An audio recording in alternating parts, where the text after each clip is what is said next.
지금 살고 있는 집 혹은 아파트에서 10년 이상 살았다라고 한다면 이것들은 반드시 버리는 게 좋습니다. 전 세계 100만 부 이상 판매된 세계적인 베스트셀러 심플하게 산다의 저자인 프랑스 수필가 도미니크 로로는요, 이 정리는 물건이 아니라 에너지의 문제다라고 했습니다. 오늘 제가 말씀드린 이 물건들을 버린다면 여러분들의 집안에 좋은 기운과 에너지를 가득하게 만들어서 재물은 뿐만 아니라 모든 평안이 함께 찾아오게 될 것입니다.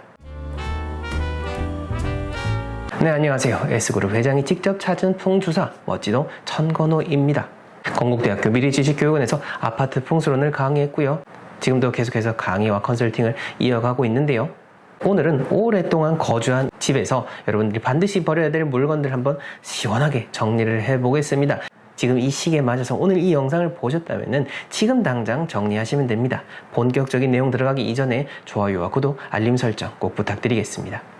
자, 우선 첫 번째 바로 들어가 보겠습니다. 여러분들이 꼭 버리시면 좋을 물건 첫 번째로 제가 정한 것은요, 바로 현관 위에 달려있는 북어, 효력을 다한 부적입니다. 아마 우리 집에 있는데 라고 생각되시는 분들 분명히 있을 겁니다. 이사 올 때 어디서 좋다고 해서 걸어 두셨거나든지 뭐 고사를 하셨다라든지 또 누가 줬다라든지 해서 북어나 효력을 다한 부적들을 이렇게 붙여두고는 하셨을 텐데요. 전 이것들 꼭꼭 지금 이제 10년 이상 살았거나 오랫동안 거주하셨다면은 버리실 것을 권해드립니다. 이게 계속해서 지속되는 그런 물건이 아니라 정말 일순간의 그런 의미를 담고 있는 물건들이라고 한다면은 설령 처음에는 좋은 의미로서 좋다라고 해도 이것들도 나름의 유통기한이 있다라고 생각을 하시면 되겠습니다.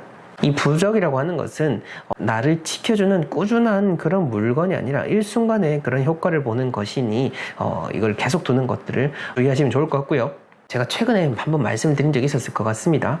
최근에 갔던 그 경기도에 사시는 한 의뢰인분의 집도 이렇게 북어부터 해서 많은 것들이 있었는데, 뭐 집에 터라든지 구조라든지 이런 것들을 떠나서 집안에 이렇게 산재되어 있는 그런 부적과 북어와 관련된 것들부터 싹 정리를 하시라라고 이야기를 드렸습니다. 여러분들도 꼭 실천해 보시고요. 그 다음 두 번째로는요, 안 나오는 볼펜으로 가득 찬 연필꽂이입니다. 요즘 펜 쓰는 경우가 잘 없죠. 저도 거의 다 이렇게 노트북이라든지 아이패드라든지 이런 전자기기를 통해서 활용을 하다 보니까 1년에 펜을 그렇게 많이 쓰지 않는 것 같아요. 그러다 보니까 낡은 펜들도 많고 잘 안 나오는 펜들도 많고 해서 저도 얼마 전에 싹 정리를 했거든요. 여러분들도 이참에 한번 시원하게 정리를 해보시면 좋고요. 펜에 대한 그런 풍수적인 의미를 생각을 해보자면, 펜이라고 하는 것은 우리가 뭔가 없었던 것을 만들어내는 생성의 의미이기도 하고, 특히 문서운을 상징하는 물건 중에 하나죠. 문서운이라고 하는 것은 각종 시험 합격, 부동산, 좋은 계약 모든 것들을 의미하니 이런 나오지 않는 펜들은 정리하신 것이 좋다라고 이야기를 드리고 싶고요. 제가 앞서 말씀드렸던 도미니크 로로 같은 경우에는 이렇게 얘기를 했습니다. 쓸 때마다 흐름이 끊기는 물건은 절약이 아니라 방해라고 말이죠. 좋은 물건을 오래 쓰는 것하고 그냥 단순히 물건을 오래 두는 것하고는 차원이 다른 문제인 이 점을 여러분들이 꼭 잘 생각을 하시면 좋겠습니다. 자, 그 다음 세 번째로는 욕실에 있는 물건들 한번 시원하게 정리를 해보십시오. 여러 가지 있는 각종 물품들을 한번 다 훑어 보는 겁니다. 청소용품, 수건, 일사용품 등등 많은 것들이 있을 텐데요. 그 중에서도 제가 항상 강조하고 있는 것 바로 수건입니다. 우리의 몸에 직접적으로 닿는 물건인데도 불구하고 수건을 귀하게 대하는 집들이 사실 많지 않았어요. 그래서 제가 직접 오행복수건이라고 하는 것들도 만들었고, 많은 분들이 이걸 써보시고 좋다라고 이야기해 주시는 것도 그런 이유인 거죠. 이런 일상용품들, 욕실 속에서 항상 두고 있는 물건들을 이참에 한번 정리를 해보시면은 묵어있던 곳곳에 있는 곰팡이나 때라는 것들도 같이 정리를 해볼 수가 있기 때문에 참 의미 있는 것이고요. 자, 그 다음 네 번째로, 이것도 정말로 중요한데요. 바로 소송과 관련된 물건들입니다. 소송. 사실 살다 보면은 소송이라고 하는 것이 없어야 되지만은 또 현대사를 살아가다 보면은 뜻하지 않게 소송이 걸려오는 경우들도 있고, 여러 가지 의미로서 그런 소송과 관련된 서류들, 뭐 그런 증거 물품들을 집안에 쌓아두고는 하실 텐데요.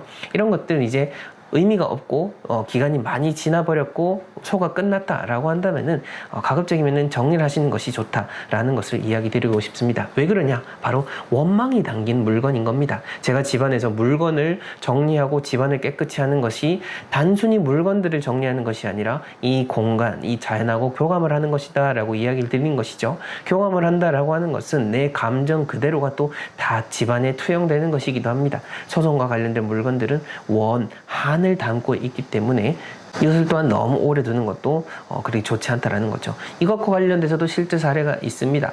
올해 초에 제가 강원도 지역에서 진짜 수십 년 동안 좋지 못한 공간에서 어떤 그 외부로 인한 피해를 받으시면서 사신 그런 분들의 집을 컨설팅을 해드렸었는데, 그분 같은 경우에도 집에 대한 부분도 많이 걱정을 하셨지만은 이 소송에 대한 것도 상당히 그렇게 집중을 하시고 염려를 하셨는데요. 근데 제가 봤을 때는, 제 기준에서 봤을 때는 이미 상당한 많은 세월이 지났고 보상을 받는 이런 현실적인 그 방법도 쉽지 않을 것 같다라는 생각이 들었고, 또 의뢰인분께서 나이가 적은 나이가 아니시기 때문에 이제 남은 기간 동안은 새로운 집, 새로운 공간, 이제 좋은 생각으로서 생각을 하시지, 이제 지나간 것들, 이제는 돌이킬 수 없는 것에 너무 얽매이지 마시라라고 그렇게 또 이야기를 드렸었습니다. 여러분들도 이 점을 한번 잘 생각을 해보시고요. 자, 그 다음 5번째로는요, 침대 및 장롱 위에 쌓여져 있는 그런 박스들입니다. 물론 잘 정리를 하신다고 이렇게 박스에 잘 담아가지고 착착착착착착 잘 놓아두시는 것을 봅니다만은, 근데 이게 또 세월이 지나다 보면은 그냥 박스에 넣어버리고는 쭉 가버린 경우들이 제법 있으실 거예요. 저도 컨설팅 나가서 집안을 들여다보게 되면은 이런 물건들이 있는데, 이렇게 세월이 지나게 되면은 이사 갈 때까지 안 봅니다. 그렇기 때문에 오늘처럼 이런 영상들을 여러분들이 만났을 때 바로 정리를 하고 집을 뒤져보고 묵었던 먼지를 꺼내고 여러분들의 손길이 닿게 되면은 그 공간이 살아있는 공간으로서 움직이게 되는 것입니다. 이거는 제가 2번째 책에서 말씀을 드렸었던 그런 내용이기도 합니다. 자, 그 다음 6번째로는요, 남과 비교하면서 과시하기 위해서 샀던 물건들입니다. 대표적으로는 명품, 비싼 물건들인 거죠. 이 명품, 비싼 물건들이다 보니까 여러분들이 버리기가 쉽지 않아요. 제가 그냥 무조건 버리라는 거 절대 아닙니다. 처음에 정말 귀하게 큰 돈을 들여가지고 할부로 쫙 12개월 할부로 해서 산 그런 명품백인데, 이게 또 아끼다 보면은 1년에 몇 번 못 들어요. 몇 번 못 들다 보면은 몇 년이 지나거든요. 몇 년 지나버리게 되고, 그러다가 잘못 어디 노안에 넣어뒀다라든지 공간에 잘못 둬가지고 가죽이 손상이 되거나 유행이 지나버리거나 하게 되면은 진짜 들지도 못하고 버리지도 못하고 이런 안타까운 상황이 벌어지게 될 겁니다. 근데 확실하게 제가 말씀드리고 싶은 거는 그냥 과감하게 버리시라는 겁니다. 어차피 이거 여러분들 못 씁니다. 못 쓰는 거 과감히 결단을 하시고요. 그리고 이제는 다른 사람과 비교하지 말고 여러분들만의 행복을 찾아서 소비를 하실 것을 권해드립니다. 저 같은 경우에도 말이죠, 사실 명품을 좋아했었습니다. 지금도 좋아하고요. 하지만 지금은 명품 소비를 거의 하지 않습니다. 거의가 아니라 안 한다라고 해도 과언이 아닌데, 그게 뭐냐면은 정말 잘 사시는 수많은 부자분들도 보시고 저 역시나 계속해서 성공을 이루고 저 스스로의 내면의 결과들을 쌓아 나가다 보니 이런 보여지기 위한 소비 자체가 참 의미 없구나라는 그런 생각이 딱 오게 되더라고요. 그 생각이 딱 들어오게 되면서부터 마음속에 자유로움이 확 펼쳐지게 되고, 남을 생각하면서 했던 그 소비들이 너무나 많았다라는 것을 깨닫게 된 거죠. 그 소비들만 하지 않더라도 많은 돈을 절약할 수 있게 되는 것이고, 물론 많은 돈을 벌기 위해서 노력해야 되지만은 지금 내가 가진 그 경제력 하에서 충분히 지내실 수 있다라는 생각도 하시게 될 겁니다. 그러니 이렇게 물건을 버려나가면서 여러분들의 삶의 습관까지도 함께 짚어보시는 것이 참 좋다라는 것이고, 7번째는요, 어느 문 열쇠인지도 모르는 열쇠 뭉치입니다. 사람마다 하나씩 있는 그런 정체불명의 열쇠들, 이사 다니면서 따라온 방문 열쇠들, 어느 문 여는지도 알 수 없는 그런 것들 제가 정리하시라라고 말씀드리는 거고, 그 다음 8번째로는요, 이거는 여러분들이 물건을 선택하는 거에 대한 의미인 건데, 뭐냐면은 여러 가지의 물건들 중에서 좋은 것만 남겨서 쓰시라라는 겁니다. 도미니크 로로식 소유 원칙이다라고도 볼 수 있는데요. 가장 좋은 것 하나만 남겨라 라고 그렇게 이야기를 했습니다. 저도 이 말에 적극적으로 공감을 하는데요. 살아가다 보면은 진짜 좋은 가방도 정말 많아 보이고 좋은 시계도 많아 보이고 여러 가지 하나의 품목인데 좋은 것들이 참 많아 보입니다. 근데 그러다 보면은 하나 둘 사게 되고 이걸 뭐 로테이션해서 잘 쓰면 모르겠습니다만은 사실은 잘 쓰는 것 한두 개만 쓰게 되지 다른 것들은 그냥 방치되는 경우들이 많다라고 하는 것이죠. 이게 바로 진짜 환경을 생각을 하고 내 삶을 생각을 하는 그런 물건을 사용하는 방법입니다. 제가 늘 말씀드립니다만은 버리라라고 하는 것은 일단 여러분들의 이전까지의 나쁜 습관들을 버리라라고 하는 것이지 의미 있는 모든 것들을 막 버리라라는 것이 절대 아니다라는 겁니다. 이렇게 한번 버려야지 진짜 이제 물건을 살 때 이 물건 하나하나의 소중함을 알고 오래 쓰고 귀하게 쓸 수 있다라는 거죠. 이 점을 잘 생각을 해주시고요. 그 다음 주방 쪽으로 한번 들어가 볼게요. 9번째로는 각종 배달 소스, 일회용 수저, 나무 젓가락 등 이렇게 막 많이 쌓아두셨을 거예요. 쿠폰도 많이 쌓아두셨을 거예요. 많이 쌓아두셨을 건데 쓰지 않는 것들은 또 과감하게 한번 정리를 쭉 해주시면 좋지 않을까라는 생각이 들고요.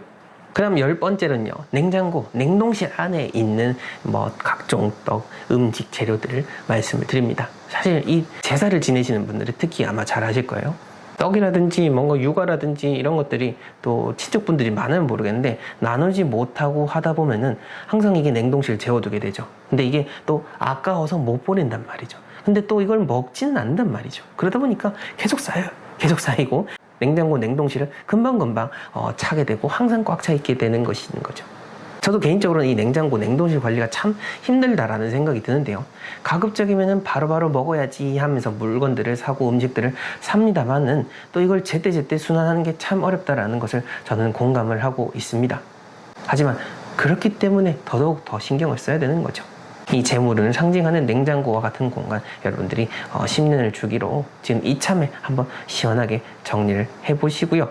자, 그 다음 제가 이것만큼 꼭 말씀을 드리고 싶은데요. 여러분들이 이제 한 집에 오래 사셨다라고 한다면은 이 마음만큼은 꼭 버리셔야 됩니다. 바로 이 집은 원래 그래 라고 하는 이런 체념적인 마음입니다.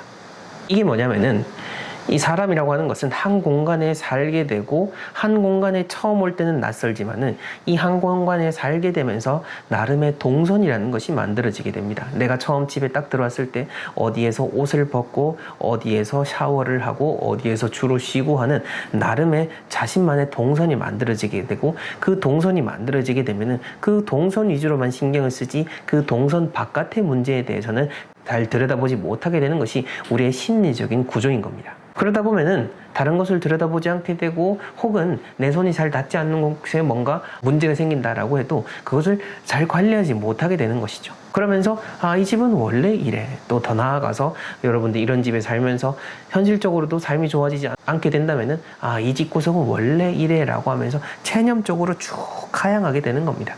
제가 각종 풍수 컨설팅을 가든 비대면 컨설팅을 하든 각 공간에 대해서 정확한 진단을 해드립니다만은 진단과 더불어서 늘 실천적인 이야기를 해드리는 것도 바로 이것입니다. 그 집에 사는 사람이 그 공간들을 잘 관리하지 못한다면은 아무리 명당에서 한들 거기서 잘 되기가 참 어렵다라고 하는 것이죠. 이 점을 여러분들이 꼭 기억을 하셔야 된다라는 점을 제가 이야기를 드리고 싶습니다. 풍수에서 가장 나쁜 것은요, 나쁜 흉지보다 바로 포기한 집이다. 이 점을 꼭 기억하시기 바랍니다. 도미니크 로로는 이렇게 말을 했습니다. 내가 무엇을 좋아하고 무엇을 중요하게 여기는지 알아야 필요한 물건을 구분할 수 있다라고 말이죠. 우리 집안의 물건의 진정한 주인이 되어야 그때부터 모든 이 집안의 운들과 여러분들이 잘 소통을 하게 되고 집안을 좋은 쪽으로 흘러가게 만들어갈 수 있습니다. 이것은 4대째 풍수의 전통을 이어가고 있는 현직 풍수사로서 여러분들에게 진지한 마음으로 말씀을 드리는 것이니 오늘부터 집안 물건들 잘 정리하시고 오래된 집이라고 해도 새 집처럼 다시 잘 꾸며서 집안에 좋은 운들 가득가득 채워보시길 바랍니다. 오늘 내용은 여기까지고요. 만약 여러분들의 공간에 대해서 좀 더 전문적인 컨설팅을 원하신다면 하단 고정 댓글에 나와 있는 홈페이지 링크를 참조해 보시면 되겠습니다. 감사합니다.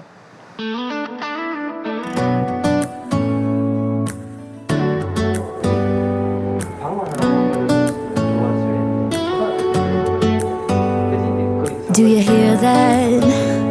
My sanity about to break while everyone I know's out. On a trip, on a boat, on a lake. I'm tired of feeling all FOMO. Babe, I don't even care if we stay home. Put our to-do list on ice. Crank the AC to 79 and make a little island right here. And there ain't a bomb